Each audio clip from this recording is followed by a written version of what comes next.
Welcome to Tales from South Florida, the podcast where we explore the history, legends, people, and unforgettable moments that shaped our corner of the Sunshine State.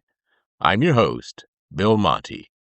In this episode, we recall one of the worst hurricane strikes to ever hit this area. And no, it's not Andrew, not Katrina, not Wilma, not Irma. This game changer of a storm didn't get a name because it hit so long ago, but its impact, that is still felt today. So settle in, grab a cup of joe, and join me as we take another talk down memory lane. Let's get started. There are some events in South Florida history that people still talk about nearly a century later. Storms that didn't just damage buildings, they changed lives, communities, and the very landscape of the region itself. The 1928 Lake Okeechobee Hurricane, it was one of those storms. Today, when most people think about hurricanes in Florida, the names of Andrew, Wilma, or Irma come to mind. But long before modern forecasting, Doppler radar evacuation plans, Brian Norcross, and hurricane shutters, there was a storm so devastating it remains one of the deadliest natural disasters in American history. And yet, outside of Florida history circles, most people barely know it happened. This is the story of the storm that drowned entire communities around Lake Okeechobee and forever changed Florida.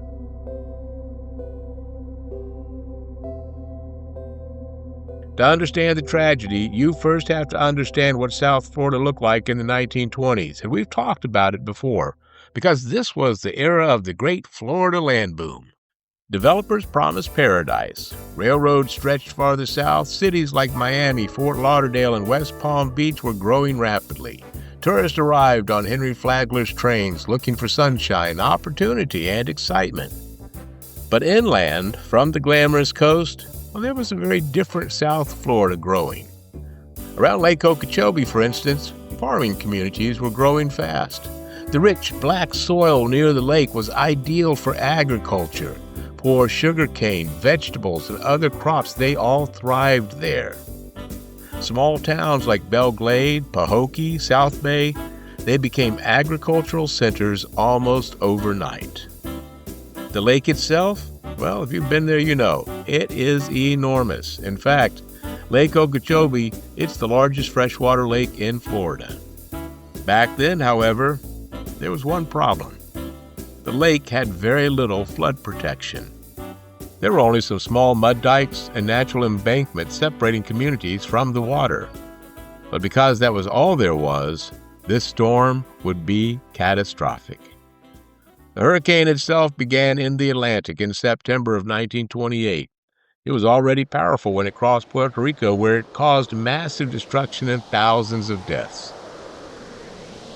Then the storm moved westward toward Florida.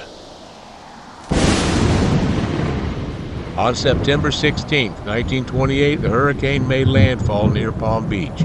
Winds were estimated at around 145 miles per hour. Essentially a Category 4 hurricane hitting South Florida at a time when weather forecasting was primitive compared to today. There weren't smartphones, there were no emergency alerts, no wall-to-wall television coverage. Many residents had little warning outside of joints beginning to ache and wildlife getting the heck out of Dodge. The coastal communities suffered major damage, but the true disaster unfolded inland.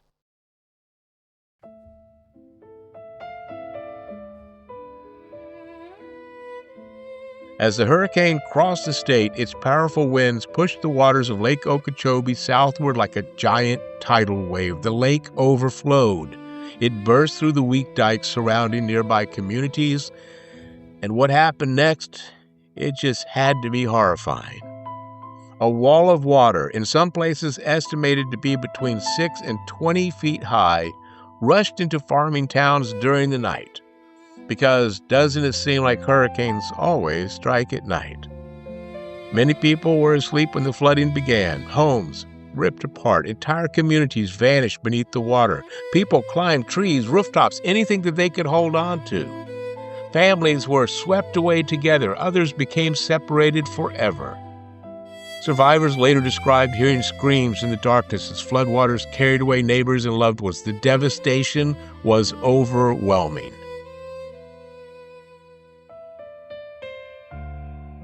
Official estimates say that at least 2,500 people died. Some historians believe the real number may have been much higher. Many victims were never identified because most were migrant workers whose deaths were poorly documented. The 1928 hurricane remains one of the deadliest hurricanes in United States history.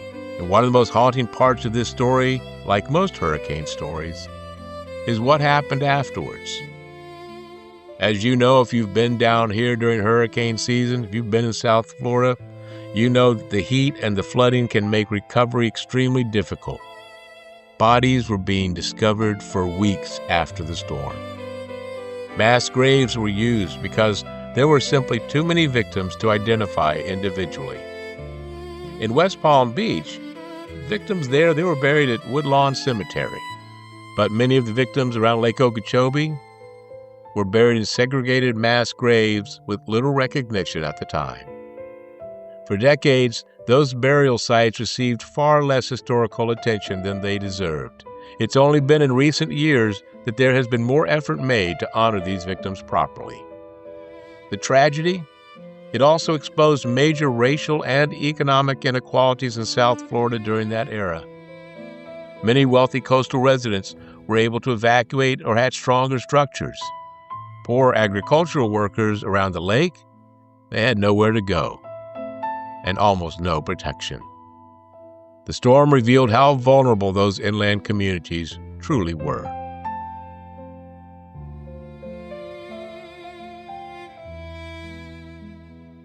In the aftermath of the storm, Florida and the federal government realized something had to change.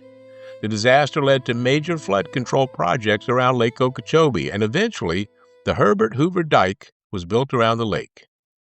Even today, that massive dike remains one of the most important flood control structures in Florida.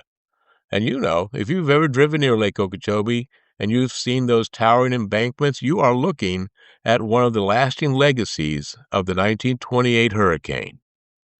And yes, the impact of the storm is still felt today. In fact, debates about the safety of the Herbert Hoover Dike continue even now. Engineers have spent decades reinforcing and repairing sections of it. Environmental concerns involving water management around Lake Okeechobee remain a huge issue throughout South Florida. Water releases affect the Everglades, coastal estuaries, agriculture, and millions of residents. So in many ways, modern South Florida water politics can trace part of their history directly back to the hurricane of 1928. A hurricane that didn't just change the region physically. It changed how Florida approached disaster planning, flood control, and hurricane preparedness forever. Today, communities around Lake Okeechobee continue to honor those who were lost. Historical markers, memorials, museums, annual remembrances help preserve the memory of what happened. But perhaps the biggest reminder comes every hurricane season. Floridians, we understand better than most people that storms are not just weather events. They are historical, generational events that people talk about for decades afterwards. And yes, while South Florida has grown into a modern metropolitan region filled with highways and skyscrapers and gated communities and, Lord knows, endless development, trust me, nature still reminds us who was here first. The winds, the water, the Everglades, the lake, and the people who built their lives beside them. I'll be right back.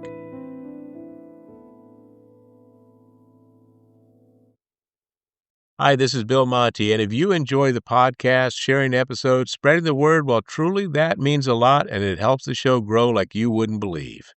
But if you'd like to support the podcast a little further, I ask you to please click the Buy Me a Coffee link that you can find in the show notes. Your support helps offset production and hosting costs so I can keep bringing you more stories, memories, and conversations in each episode. And besides, podcasting is a thirsty business. So I appreciate you filling my cup with some Joe. Hey, thanks for listening. Thank you for being part of the journey. And if you can, thank you for buying me a cup of coffee.